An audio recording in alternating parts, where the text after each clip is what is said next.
Hello, everyone, and welcome to the Rat and the Raccoon podcast, the show hosted by two lads with a love for video games. Before we get started today, I just want to mention a couple of things.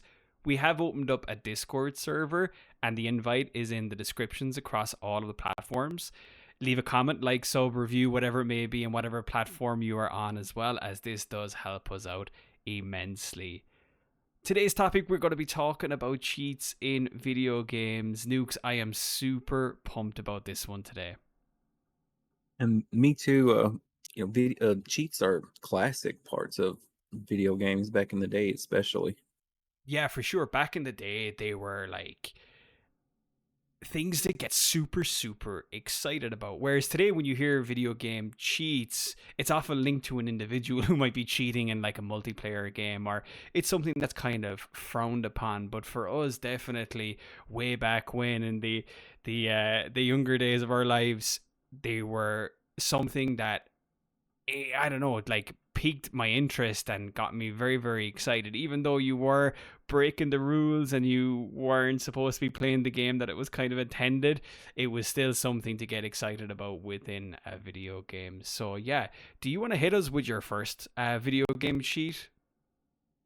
Um, yeah. My first one is a classic. I'm sure most people know it. It's from The Sims. In all of the versions of The Sims, you basically are just playing a family, or whatever. You can play it however you want to, and you can play it, working through your careers and getting the money and getting the big house and all this other things. But you can also just Getting go in and type in. sorry, getting that bread. Sorry. Yeah, I was getting the taking I was bread. taking a sip of my drink here, and I wanted to get that bread out as quickly as possible. Sorry, carry on. Well, since this is related, you can just open the console commands and type in Rosebud on the old games and just fill your bank account up and buy whatever you want. And uh, The dream. sometimes it's yeah, sometimes it's fun to if to out. Sometimes I like loading up The Sims and playing like a challenge run where you're like you have a blank uh lot, no job, no money, and you have to survive and build something. That's a lot of fun. But sometimes you can just type in Motherload or Rosebud and just be a rich bastard. Just, I was trying to think of a just nicer live, way to say it. just live life like an absolute baller. I think that was the B word you were thinking about there. Yeah. I don't know if we need to censor that. I think we're fine. Yeah, the Sims are a classic game. My favorite aspect about the Sims game is kind of like going off the topic here a little bit though is like you have the likes of music artists like Katy Perry, Black Eyed Peas that used to come in back in the day and do the songs in Simlish. Is that what the name of the language was? Yeah. Yeah. Yeah, that used to tickle me. I think one of my favorite bands from back in the day, Trivium, like Light to Fly's their song. I'm pretty sure they Mhm. might have done like a Sims version of that as well. I'd have to double check that afterwards. But yeah, sorry, I'm kind of derailing things already here. We're not even, 4 minutes in. No, I mean it's good to derail. kind of kind of funny, the Simlish. It sounds like people who don't speak English think we sound like Simlish. It's Well, true, yeah. Americans anyway. That's actually like a really good point because I have seen those simulation videos of what non-English speakers think that English speakers sound like, and it does sound very similar to Simlish. How many times can I fit sim into one sentence? I must have fit it in like 4 or 5 times there. But yeah, it's very unusual. But we all have our own interpretations of how other languages sound as well. But it's definitely very interesting to see the other side for sure. Yeah. And what's your first cheat that you have Yeah, for us? my first one is from Mario Brothers 2 Japan, or what was known as the Lost Levels. So it's more of a glitch than a cheat, but by using it you are cheating because it's not intended. So I'm giving myself that little bit of leeway here with this one. The reason why I'm kind of bringing it up today is because it's one of the very first gaming exploits that I ever saw. It's the infinite lives glitch, and I'm using infinite lives in quotes, and we'll get to that in a little bit here. I saw it for the very first time on a VHS at my cousin's house. Literally, it's the second Koopa Troopa you see in an open rectangular box. What you got to do with him is you have to, first of all, line up that box with the left side of your screen. And then there's a block with a mushroom that you need to knock out, and you have to wait for it to come back to you so that you can turn into Big Mario.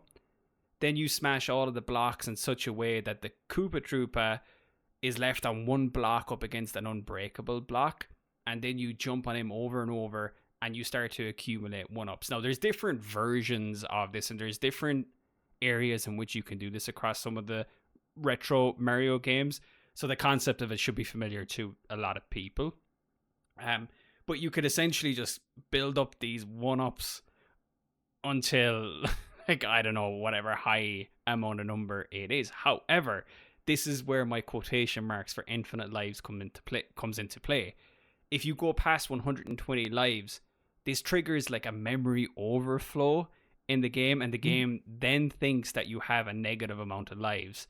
So the next time you die, you'd game over. So you need to be very careful about how many one-ups you actually get. But it's a special place in my heart because, once again, like I said, it was the very first gaming exploit that I saw, and probably the very first gaming exploit that I tried to do. Although, being like fully transparent and honest here, like, I have no recollection of ever really trying it, but I'm sure, you know, back at that age, it's monkey see, monkey do.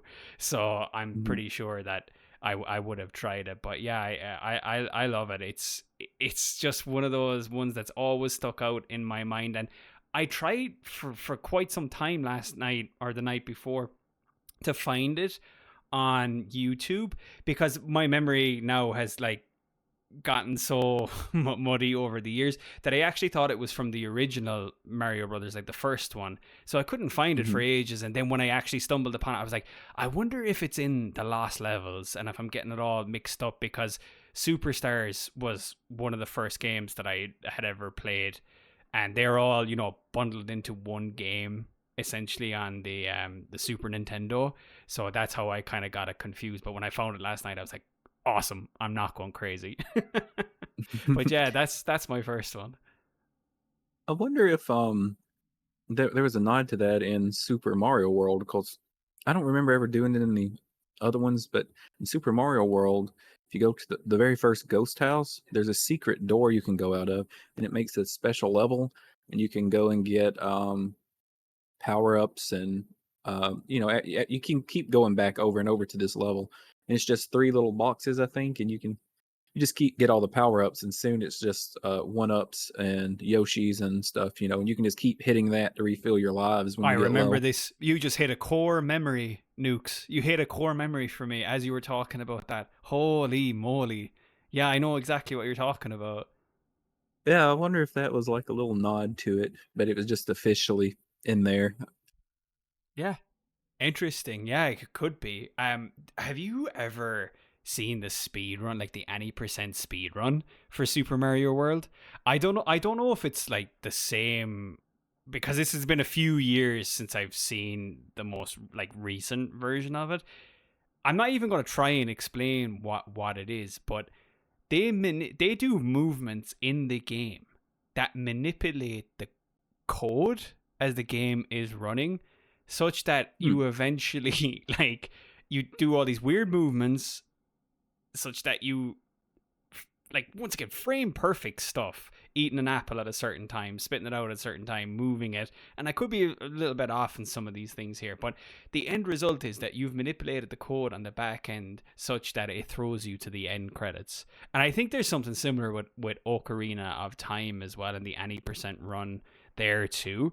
But I just find that stuff like super super fascinating. Anything to do with, like, you know, like the memory overflow that I mentioned there with losing the lives, or like anything to do with the coding of those retro games that just ends up like breaking it. I find that like fascinating. Yeah, it's like, how did they figure this out? Super You smart know? people. Super, super smart people. Yeah. Hmm. Uh, Awesome. Yeah. Do you want to fire away with your next one? Yeah, it's pretty gonna be pretty short, but from GoldenEye 64, which back in the day, that was the first person shooter that everyone played. You would Sure play it on was. Friday night with your friends, Sure get a was. pizza. The big head cheats and the paintball cheats in that, just it's stupid fun. I've not really got a lot to add to that, but it's just stupid fun. Just we're walking around with these giant bobbleheads and shooting the paintballs. I think there were some other cool cheats in 64, but those are the two I remember. The big head one is like it's the Donkey Kong one, right? Because it also like elongates their arms, their limbs. If I'm not Yeah, mistaken, yeah. yeah, yeah, that one. I think that's one of the most prolific video game cheats And, that everyone thinks of. it, It's like so much fun, yeah. and like back then with that and Perfect Dark and things, they put like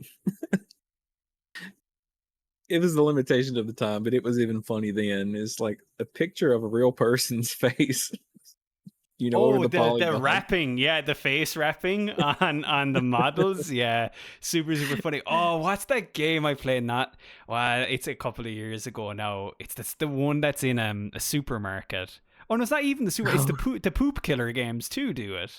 yeah, Yeah, yeah. I yeah. was thinking the There's some, same thing.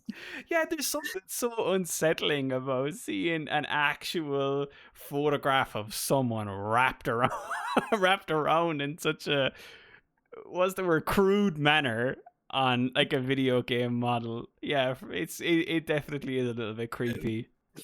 It was then too. I know somebody would say, "Oh, it was the time." No, it was noticeable then. I remember.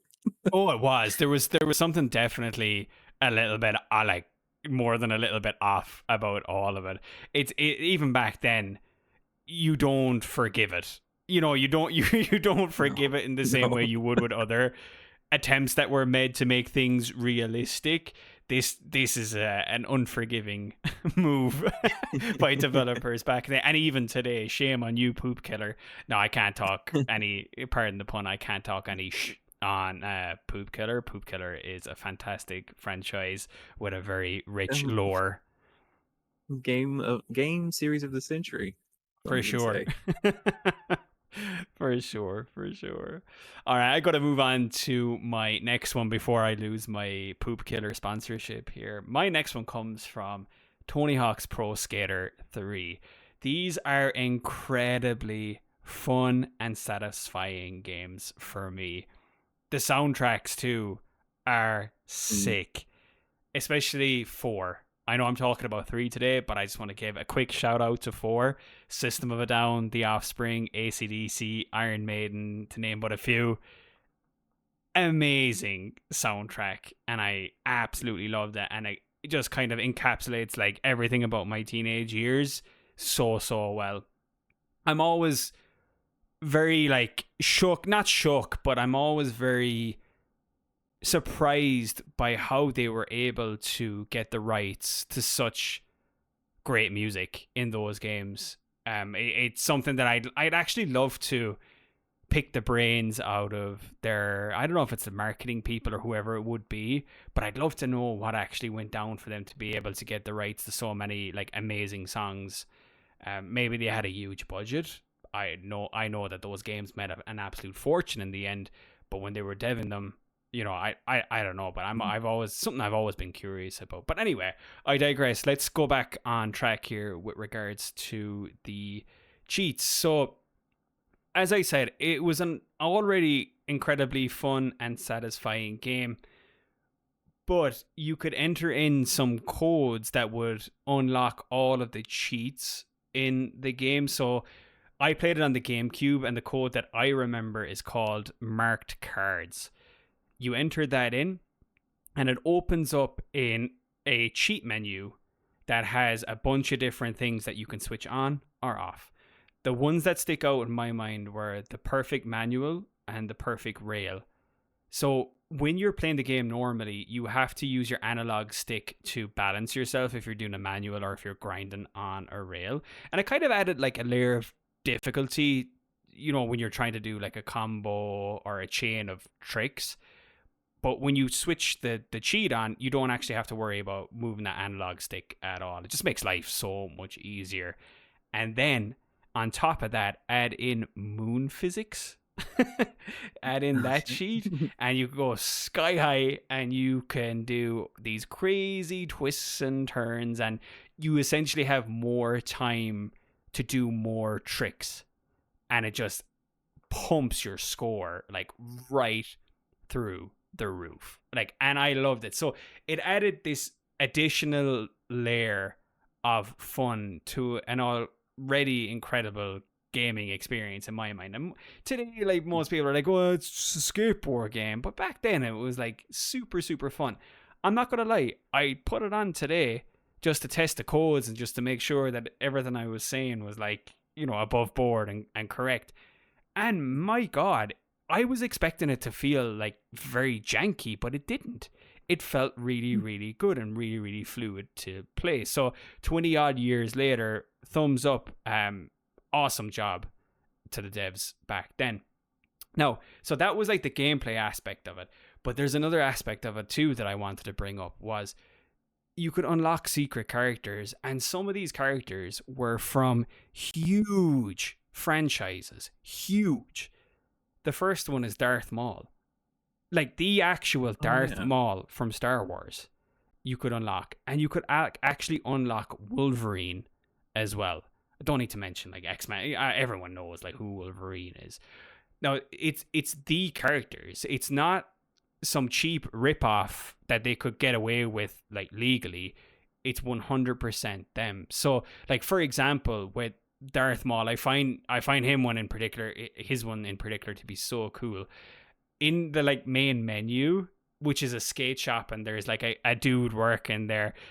You actually, when you select Darth Maul, he starts to like force choke the guy who's working there. Now he's not doing it like directly at him. Like Darth Maul is just staring at you at the screen, but the guy in the background is getting like choked in a very similar fashion to what, anyone who uses the dark side of the force does. So that's really, really cool. The skateboard that he has is a floating board, which is in theme with like the methods of transport in the Star Wars universe. And he has special moves that are relevant to his character as well. So like you do this force grab, so in the air the board kind of like moves away from you, but you bring it back using the force naturally enough. And there's like a Sith saber spin, so while you're doing a manual, he would be spinning the double bladed lightsaber over his head. And then there's like this dark Jedi grind, and so while you're grinding a rail, he does like a rotating move with his body, very similar to the choreography in the movie. So it's super super cool to unlock these guys. I don't think I mentioned it yet. It's like you put in a cheat called Freak Show, and it unlocks all of the unlockable characters in the game. So I love that. I love that you just have one cheat code that you can put in, and then you get a character from one of the largest franchises in the world. And then it's very similar with Wolverine as well. He's got his own special moves that are, related to his claws and things like that. I won't go into it too much, but oh yeah, there's another thing I wanted to mention as well. Like in some of the levels, when you play as like a normal skateboarder or a normal character, you pick up stat points. But when you play as Darth Maul, they're actually changed. They're labeled as force points. Or when you're playing as Wolverine, they're labeled as mutation points, which I thought was pretty cool. And it just goes to show that they put a lot of effort into this character, this secret character. And I know it's kind of it's deviating away from cheats a little bit, but there is a cheat code to unlock them, so I'm gonna roll with it again. You know me, I'll take any kind of liberty that I can. But I thought it was just awesome that they put in that level of effort into not only like bringing those skins of the characters into game, but actually giving them some credibility too, through the moves, through renaming the points and that type of thing as well. So yeah, that's my little spiel there on Tony Hawk's Pro Skater 3. You're good. Damn Um, it. I did it again. I went off on a rant. Hey, I have a podcast if you're not gonna talk. Well, hey, I'm not gonna lie. There was like I have the list of all the Wolverine moves as well, but I said to myself mentally, I was like, "Stop it!" I was like, "Let's not go there." I was like, let's not do it." But yeah, it's just really, really cool because it was a franchise back then that was super close to, and it still is. Like Star Wars is super close to my heart, but I just found it really like I was like, "Wow, this is actually in a completely unrelated game." But it's another topic or another hobby that I'm like very, very interested in. And it was just like weird, but cool. Makes sense. Like back then, it was big. It was huge, skating and Mm. all that. I wasn't really into skateboarding, but I had a lot of friends who were, and we did have this weird little trend at my school. Did you ever get like the skateboards you could ride with your fingers? Is that a I thing know, that y'all did? the tech decks. I know exactly Yeah, what I you're talking couldn't about. think of the name. We didn't have them, but there is an individual in my working office that plays with them every so often, I and I didn't know they would. still made them. Yeah, I don't know if they still make them, but he'll take them out every so often and do some sick moves. Obviously, as a joke, you know what I mean. But they're like he'll open up his like drawer at his desk, and he's got the little boards in there. I know exactly what you're talking about. Yeah. Those are big in around sixth grade. I don't know what that translates to your schooling, but Yeah, I not don't like know. 11, 12 years old. I keep hearing like grades all the time. I think if you add +5 to the grade number, it's indicative of how old you are at the time. Is that right? Is that like roughly correct? Yeah, kind of, because you're like 5 when you go to kindergarten, Mm. and that's the first one. Hmm. And then you're like 17, 18 in 12th grade in your senior year. Yeah, that makes sense. So you said fifth or sixth grade there? Yeah, that was about the era of that. Yeah. Yeah, that lines up. That lines up here. Because once again, for anybody listening, me and Nukes are roughly around the same age. There's only a couple of months between us as far as I'm aware. Yeah, that's it. Just a couple of months. Yeah. We're old as fuck though. Ancient Yeah, for sure. For sure. relics of the 20th century. I said I'd stop swearing on this stream, but like you dropped a bomb earlier on, so I was like, fuck it. Might as well just drop another one right now. Awesome. Let's move on. Speaking of old things, Age of Yes. Mythology is my next one. Yeah, fire away, Uh, go for it. have you ever played like Age of Empires or any of those? I sure have. Yeah, Age of Empires 2 was my jam. Age of Mythology is like that, except it's got like mythological creatures in it too. You can use like Anubis, or you can use the power of the gods to fight your enemies. But there's a special code you can type in, and it's a console cheat, like most PC games. It's O Canada, Right. and it spawns a Sorry. super fast it spawns a super fast bear unit that's wearing a Canadian flag cape. It fires lasers Stop from it. its eyes, and it has like two monkey companions, and it demolishes almost everything on the board. Stop And it. it's just ridiculous, and it's great. That is incredible. I love it. And I believe it's in like all of the Age of Mythologies, but I think I only played the first one way back then, and I remember that. Are they still releasing those games? I'm not familiar with them. Are they still releasing them like to this Um, very day? Like, I'm not sure. I know there's like three of them at least. okay, because I'd love to just see the graphical difference in that bear from the Yeah, very first game up to like modern times if that was actually a thing. But that's hilarious. yeah. I thought you might get a kick out of the I oh sure do. Canada bear. Based on my location, for sure, for sure. That's not the last time Canada's going to get mentioned today, actually, which is why it's tickling me quite a lot as well. But you'll have to hang on a little bit longer to hear about that. See what I do there? Get the listeners to wait, Nuke. Yeah, just keep 'em hanging on, keep 'em Everyone's hanging on here. everyone's clicked off about 20 minutes ago. uh, Let me paste you an image of the bear in so you can see. oh, for sure. Yeah, yeah. It's in Let me the check this Discord out. there. Oh my god. The cape. Oh man, the cape is cracking me up completely. Look at this. And I just peeped the guy with the lasers here as well. That's incredibly funny. I love it. I love it. I love it.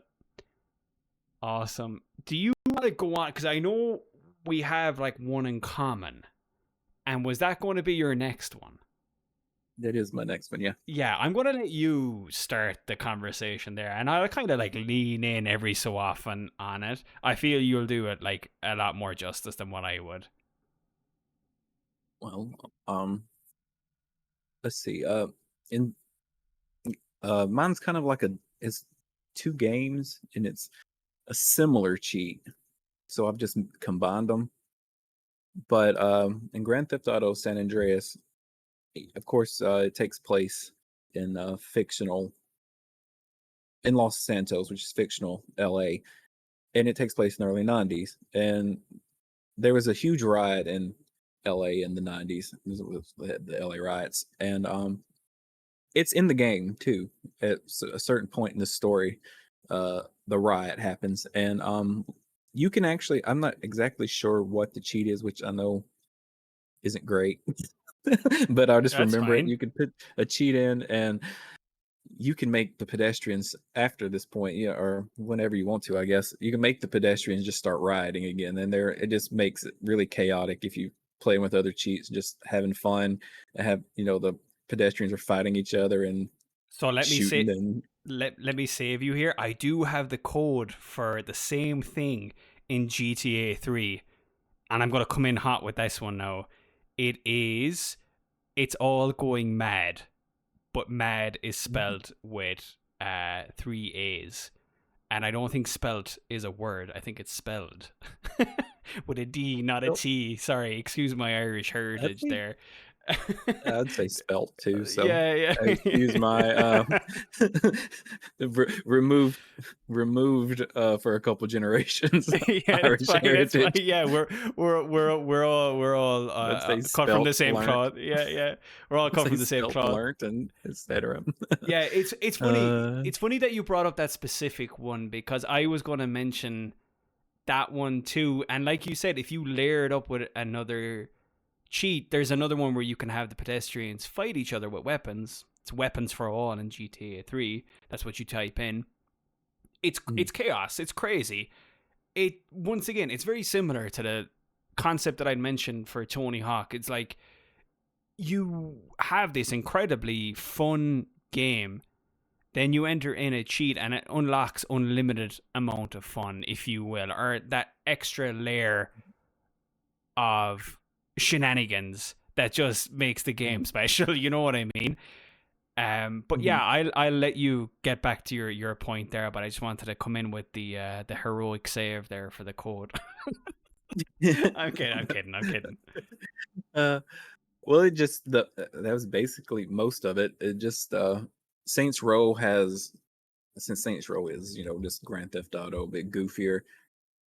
It has zombies in it, and I think it's in all the first three. There's zombies, but I believe it's I believe it's Saints Row 3 that you can uh put the code in and make zombies spawn. I mean, it turns the pedestrians into zombies, and you can like drive around like it's a apocalypse, and that's a lot of Sweet. fun too.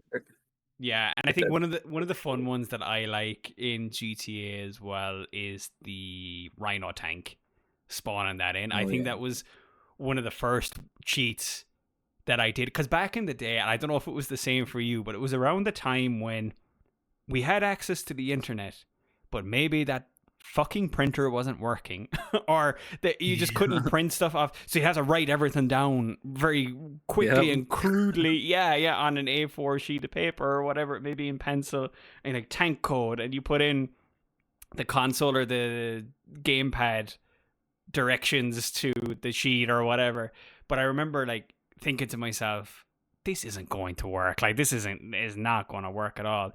You put in the code and then all of a sudden there's a tank in front of you. I think maybe the first time that I did it as well, the tank might have like landed on me and killed me.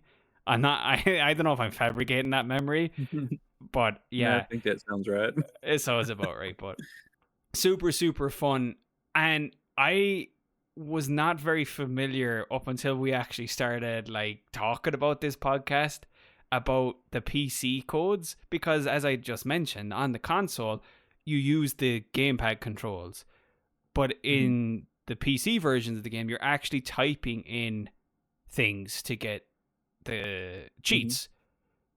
Cloudy weather is I like Scotland. Rainy weather is I love Scotland. Foggy weather is pea soup. This stuff is like so funny, like hilarious.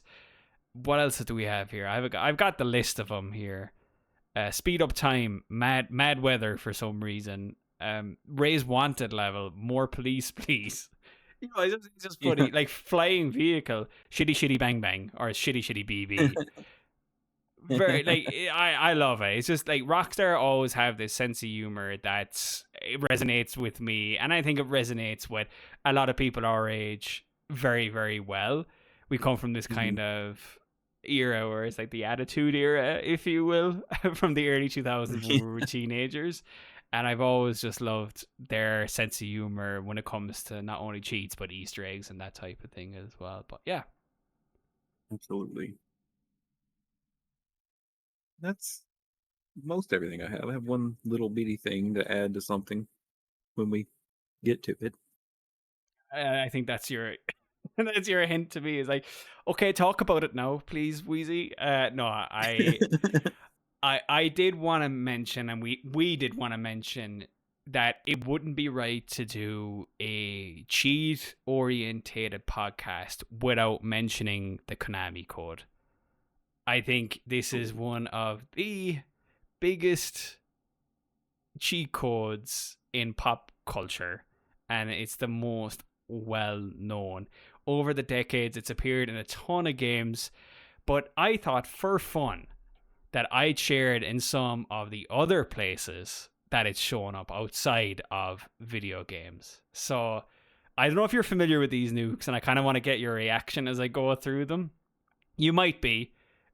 Don't let me down gently if you are familiar with them, and if you're not, ham up the reaction like big time. Okay. All right. So, firstly, Siri on the iPhone. If you say the code aloud to Siri, you're going to get a response of nerd, cheater, or I'm getting dizzy, which I thought was hilarious that it's built in there. Then Uh, we did you know that one? no, I didn't. Okay, there you go. Okay, you learned something new today. Everyone's beloved Discord.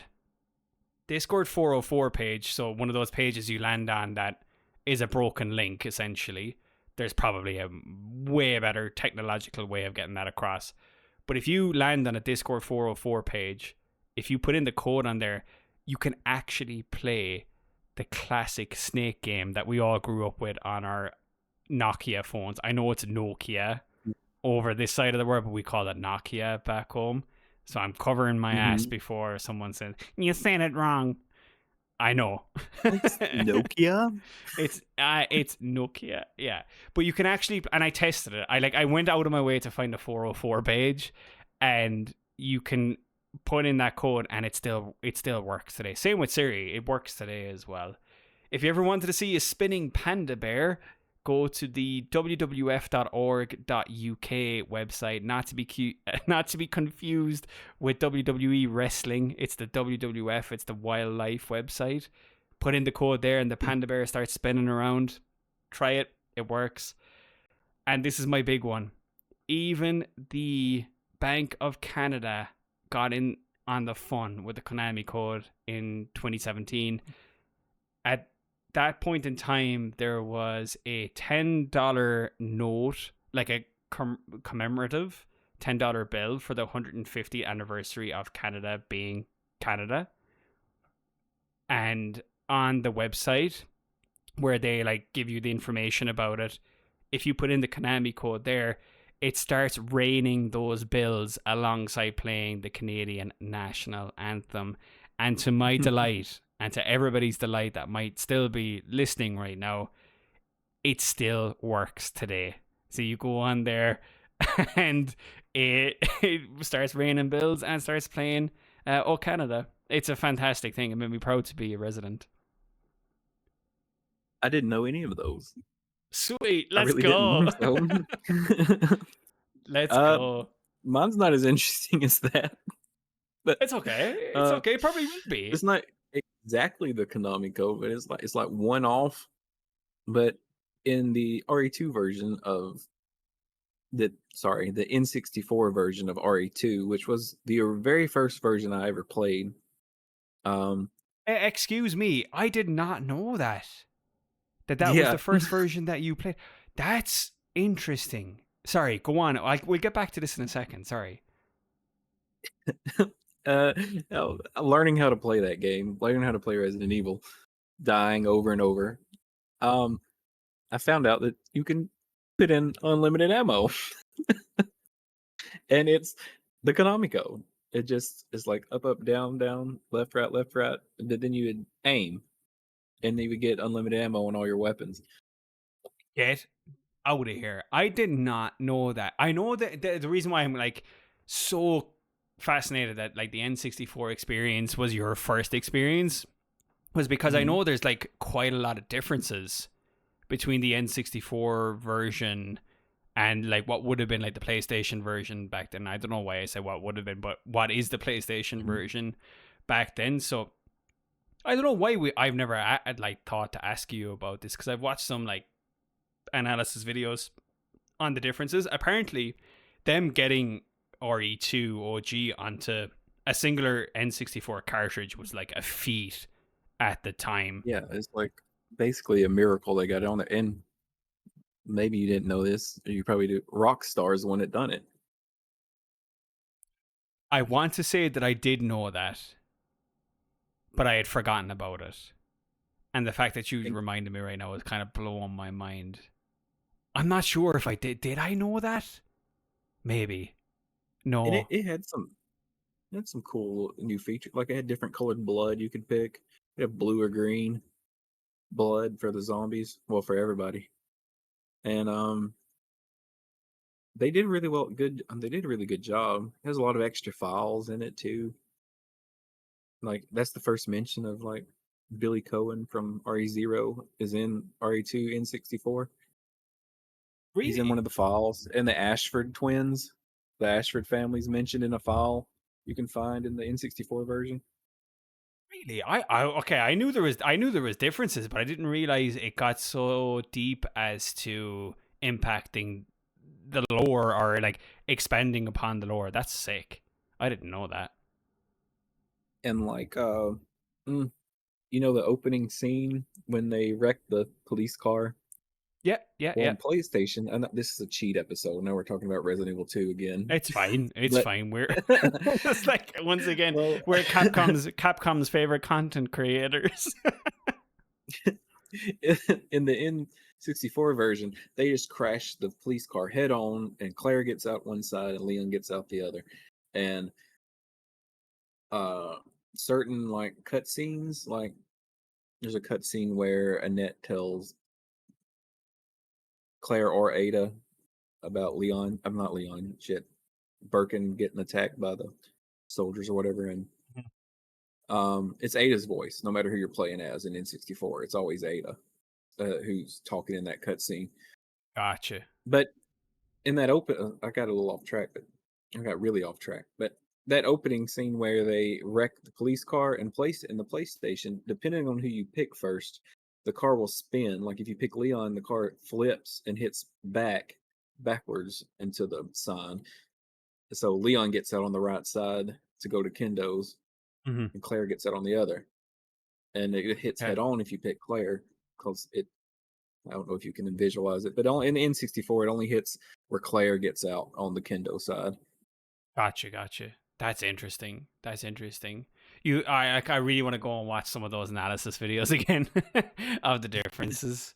That game RE2 OG, I think I've mentioned in a previous podcast before, but I played it like quite later on in life. I played the remake before I played the OG, and I recall, Nukes, that you watched quite a bit of my first playthrough of RE2 OG, and I was blown away by the level of connectivity between your initial first playthrough and then your second playthrough.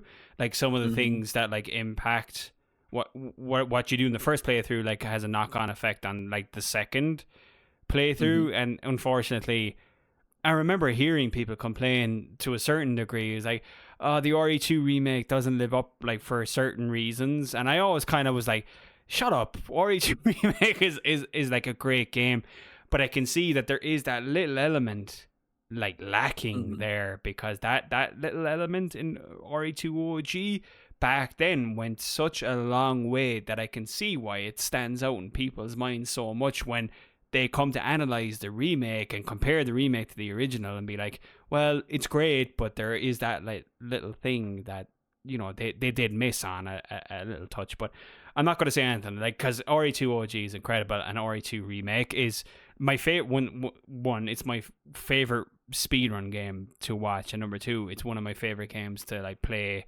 as a de-stressor, because I've watched so many of the speedruns and I know where to go and what to do, and I absolutely love it. And we've completely derailed the podcast into talking We'll end about it on we'll end it on another cheat. God yeah, mode in the Elder Scrolls. There we go. Such a fun way to play the game. To goof around. There we go. perfect, perfect. We finished where we started on cheats, but no, look at that's the name of the game with podcasts. I love going off the intended track. You know me, like I'll talk forever, but it's not like we went off the intended track in a political way or anything that is potentially going to upset people or anything like that. We kept it on the topic of video games, and that's all that matters. Folks, once again, thank you so much for listening. We always do appreciate it. If you're listening to us on YouTube, Spotify, Apple, it doesn't matter, whatever it is, we do thank you. Please consider leaving us a like, a sub, a comment, a review, whatever it is that will push us into the relevant algorithms. It helps us out so much. Nukes, thank you so much, as always, for joining me and talking about our favorite pastime, video games. I really do appreciate it. I appreciate it too. See you, everybody. Ah.